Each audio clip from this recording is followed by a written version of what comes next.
Mathieu Gallego, merci de nous avoir rejoints. Vous êtes, je le rappelle, responsable data center chez Turner & Townsend. Nous assistons actuellement à une actualité qui est d'une incroyable richesse puisque hier, 15 novembre, nous avons constaté que le record des investissements des data centers a été battu 2 fois sur la même journée. C'est quand même remarquable. Donc, rappelons que American Tower a fait l'acquisition de CoreSite. Là, on est plutôt américano-américain, mais malgré tout, on est sur un énorme projet, 10 milliards, 100 millions investis. Le record des 10 milliards qui avait été déjà battu en début d'année a été battu là, à cette occasion. C'était hier matin. Et puis hier après-midi, on a vu débarquer des investisseurs qui s'appellent KKR et Global Infrastructure Partners, qui ont annoncé tout simplement l'acquisition de CyrusOne pour 15 milliards de dollars. Excusez du peu. Déjà, Mathieu, au sein de Turner & Townsend, vous gérez aussi des projets d'investissement, vous accompagnez des investisseurs, vous accompagnez des projets de data center.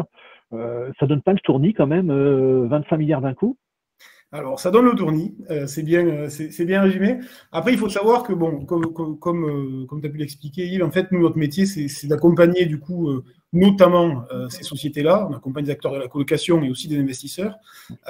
Et en fait, c'est une tendance de fond qui existe depuis déjà facilement 2-3 ans. C'est juste que là, aujourd'hui, c'est vraiment sorti de manière publique, en fait, avec deux gros coups d'un coup, on va dire, d'une certaine manière, avec 25 milliards sur la table. Mais c'est une tendance qui existe déjà depuis 2010. Il y a beaucoup de sociétés, il y a beaucoup de fonds d'investissement, notamment étrangers, si on parle par rapport à la France, ou même par rapport à l'Europe, beaucoup d'investisseurs étrangers qui investissent dans ce secteur-là. Je pense à Equinix, je pense à Digital Reality, etc., qui arrivent justement à financer leur expansion grâce à ces fonds-là. Donc, c'est une tendance qui est aujourd'hui publique, parce qu'effectivement, là, on parle carrément d'un rachat, c'est encore légèrement différent, mais c'est une tendance de fond qui existe déjà depuis plusieurs années. On peut revenir certainement aux problématiques, parce que ça pose quand même de vraies problématiques, mais cette tendance-là, en fait, elle existe. Par rapport à ces deux rachats-là, donc c'est des investisseurs qui sont bien connus sur la sphère un peu tech. Je pense à notamment KKR qui avait déjà investi dans une société française qui est bien connue, en 3 lettres. Donc c'est des investisseurs qui sont très actifs, qui ont toujours été très actifs dans ces marchés-là, notamment le marché de la telco, et qui aujourd'hui, en fait, dans une logique de pas forcément de diversification, mais on va dire de prendre une sorte de pari et de contribuer au développement de ces sociétés-là. Donc, on parle de CyrusOne et de l'autre acteur américain. Ces deux acteurs-là, aujourd'hui, il y a une vraie notion de time to market, en fait, derrière. Donc, ils investissent, ils rachètent carrément, puisqu'en fait, notamment, CyrusOne va sortir carrément du marché public et va atterrir dans une sphère privée, ce qui va aussi permettre, notamment à CyrusOne, on pourra y venir, et l'autre acteur, d'avoir un levier financier pour contribuer à une vraie croissance, et à une croissance qui, on va dire, peut avoir quelques difficultés réglementaires, et du coup, cet aspect financier, cet apport de cash notamment, va donner un vrai levier à ces sociétés-là pour grossir plus vite et grossir sur le long terme, notamment avec des contraintes environnementales qui sont de plus en plus fortes pour tous les acteurs du DC en fait en Europe. Dans votre discours, il y a quand même quelque chose d'inquiétant. On parle d'un pari, un vrai pari qui est mené. Derrière, il y a des choses quand même qui font peur. On a l'impression qu'il y a une bulle qui est en train de se créer autour du data center. Alors, c'est la réalité. C'est une forme de réalité. En fait, la problématique et la question qu'on se pose tous, c'est ces sociétés-là, est-ce qu'elles investissent dans le data center comme elles investiraient, ou est-ce qu'elles ont investi dans du bureau, dans l'hôtellerie, dans n'importe quel autre type d'asset? La réalité, c'est que c'est plutôt oui, parce qu'en fait, le process est toujours le même. Il y a une due diligence qui est faite par ces investisseurs-là, et ensuite, suite à ça, il y a plusieurs due diligence techniques, financières, etc. Ils décident d'investir, on peut investir. Ça, c'est le mécanisme qui permet à ces acteurs-là d'investir dans le secteur et rentrer dans un secteur qu'ils ne connaissaient pas, en fait, souvent. Donc, souvent, pour certains investisseurs, ce n'est pas forcément le cas de KKR, par exemple, mais il leur arrive d'investir plusieurs milliards en one shot, alors qu'ils n'avaient jamais investi dans du data center. Ça pose plusieurs soucis. Et en fait, la bulle, elle est là.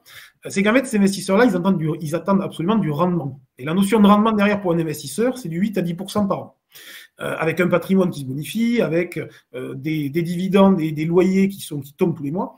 Et en fait, cette problématique-là va faire que aujourd'hui, le marché est en pleine expansion. Donc aujourd'hui, ce rendement, globalement, il est distribué. Il est distribué en Europe par les acteurs qui sont en Europe. Il y a des acteurs qui sont très, très agressifs, qui sont des acteurs étrangers en Europe qui souhaitent grossir très, très rapidement, à coût de 80 MW, 100 MW avec des gros data centers. Ce rendement-là, en fait, pour les investisseurs, globalement, il est servi dans ce cadre-là. Lorsque le marché va se stabiliser, c'est là où la difficulté va commencer à arriver, puisque le marché se stabilisant, la demande va être moins forte, et du coup, la compétition, il y aura beaucoup plus d'acteurs qu'en fait de personnes qui vont prendre le data center. La problématique, elle est en fait, c'est qu'aujourd'hui, il faut que les investisseurs aussi aient ça en tête, c'est qu'en fait, investir dans du data center, ça reste quand même investir sur des investissements qui sont long terme. Ça reste de l'immobilier, il y a une forme d'immobilier, on parle de 10 ans d'immobilier.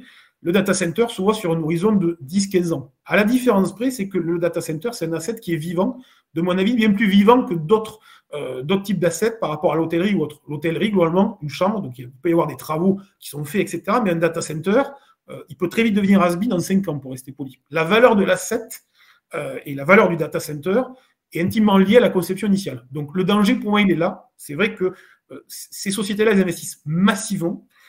Il y a le vrai danger de se dire que ces gens-là, et c'est la vérité, ils attendent un fort rendement, une forte visibilité. Donc, du coup, il va y avoir une vraie pression sur le secteur. Aujourd'hui, cette pression-là, c'est une pression très positive, parce qu'en fait, tous les acteurs bénéficient de cette pression-là, puisqu'il y a des data centers qui se construisent partout, et c'est plutôt positif. Ça pose deux questions. La bulle, elle peut exploser pour plusieurs raisons. Déjà, l'aspect réglementaire, parce que, et on le voit de plus en plus, on a, nous, en tant que cabinet de conseil, de plus en plus de clients qui voient leur permis de construire ou leur on va dire, permis environnementaux qui sont refusés. Donc, en fait, on devine bien que quand vous placez une certaine somme chez un acteur qui s'engage à construire ce data center-là et qui derrière ne peut pas le construire, ben cette somme-là, en fait, elle est plus placée. Donc, c'est de l'argent qui dort. Donc, c'est une rentabilité qui s'effondre. Donc, ça, c'est la première problématique. Et la deuxième problématique, c'est, on l'a dit, lorsque le secteur, en fait, va se stabiliser, les vrais gagnants, et c'est pour ça que la notion de pari, moi, c'est un pari qui est calculé, mais il y a une forme de pari aussi. Aujourd'hui, le différenciateur, il n'y a pas de très très gros différenciateur entre différents acteurs de la colocation. Aujourd'hui, quand je dis pari, c'est que vraiment, lorsque ça va se stabiliser, on va très rapidement voir les acteurs qui auront construit durablement, qui auront misé sur de l'innovation, qui auront misé sur des aspects verts, qui auront aussi un vrai time to market, donc qui auront déjà construit des assets, donc en fait qui vont gagner 1 ou 2 ans par rapport à d'autres acteurs qui doivent déposer le permis de construire ICPE, versus en fait d'autres acteurs qui auront investi dans une société, auront tout touillé, entre guillemets, on a le cas avec plusieurs acteurs de la colocation, auront tout touillé et l'argent finalement n'aura pas réellement servi à un vrai développement durable de l'activité. Est-ce que le fait qu'on assiste à une bascule d'experts sur le data center à des experts en investissement, mais qui n'ont pas cette expertise technologique, est-ce que ce n'est pas un danger également? Alors, c'est une forme de danger. Après, en pratique, pour travailler avec des sociétés de ce type-là, en fait, en pratique, elles font quand même appel à des experts techniques. Donc, in fine, ça se traduit par un choix financier. C'est un choix financier qui peut choquer, en fait, aux yeux du grand public. Du coup, c'est intéressant. Cette discussion est très intéressante parce que les gens de l'extérieur vont se dire « Waouh, c'est 25 milliards d'euros, c'est de l'argent qui est, entre guillemets, balancé par les fenêtres, etc. » Mais il y a une vraie expertise technique derrière. Et en fait, ça fait quand même travailler toute une filière. Il y a une expertise financière, parce qu'en fait, il y a une société quand même qui est rachetée. Il y a quand même une vraie expertise technique, une due diligence technique qui est faite. Après, ça pose la question, comme tu l'as dit, Yves, de la vision long terme de la société. Ce que ces fonds, forcément, entre guillemets, non pas forcément, c'est l'aspect, peut-être, de mon avis, un peu plus long terme sur le marché. En d'autres termes, aujourd'hui, c'est un marché en pleine croissance, on l'a vu. Quid de l'innovation? Quid de tout ça? De manière simple, l'innovation aujourd'hui, ça va être, lorsqu'on a un projet de 100 MW et qu'on voit que pour certains projets, il y a plus de 120 groupes électrogènes au diesel, ça pose vraiment la question de se dire, est-ce que vraiment il y a nécessité d'investir dans ce genre de projet? Aujourd'hui, ces sociétés-là, elles ont fait le choix d'investir dans ce genre de projet. L'équilibre reste fragile. Sur du court terme, ça marche. Sur du moyen terme, je suis convaincu qu'en forçant un peu la marche, ça peut marcher. Sur du long terme, les choses vont devoir changer. Les choses sont en train de changer, mais à toute petite échelle. Et ce long terme-là, c'est la réglementation qui va l'imposer, c'est le secteur qui va l'imposer, et c'est le fait que, comme on l'a vu, en fait, la croissance, au bout d'un moment, la demande pour les data centers, notamment qui est dopée par tout ce qui est soft, au bout d'un moment, ça va se tasser, comme n'importe quel marché. Ça ne va pas se tasser sous un an, mais je pense que sous 3-4 ans, ça va ralentir forcément. Alors, est-ce qu'on n'assiste pas quand même à un mouvement qui est un peu dérégulé? Quand on réfléchit, la courbe d'évolution des marchés, quand on arrive à un marché comme celui du data center, qui est en forte croissance, mais en même temps qui évolue vers une certaine maturité, la tendance, c'est la consolidation, c'est pas l'acquisition. Or là, il n'y a pas de consolidation ou très peu. Alors, il n'y a pas de consolidation parce qu'en fait, on est dans un marché qui est globalisé. Et c'est ça qui est intéressant, qui est captivant, mais qui est aussi problématique. Pour une raison très simple, c'est qu'en fait, globalement, ce qu'on constate, c'est que ces investisseurs-là, ces acteurs-là, ils sont souvent américains, tu l'as dit au départ. Et en fait, ce qui se passe là-bas, c'est qu'il y a des REIT, donc qui sont des sociétés vraiment qui sont cotées en bourse, et qui sont des sociétés qui ne font que du data center et qui sont cotées en bourse. À côté de ça, il y a d'autres acteurs, et ça c'est grandissant aussi, les SPAC, qui sont des coquilles vides, dans lesquelles toi et moi on va investir, et n'importe qui peut investir, et qui derrière va être dédié à de l'acquisition. Donc ça va être une pure société coquille vide, qui à partir d'un certain montant va viser une OPA, une acquisition sur une autre société, telle que certaines sociétés sont en train de le travailler en fait, et pourraient le faire sur un acteur comme Cyrus One.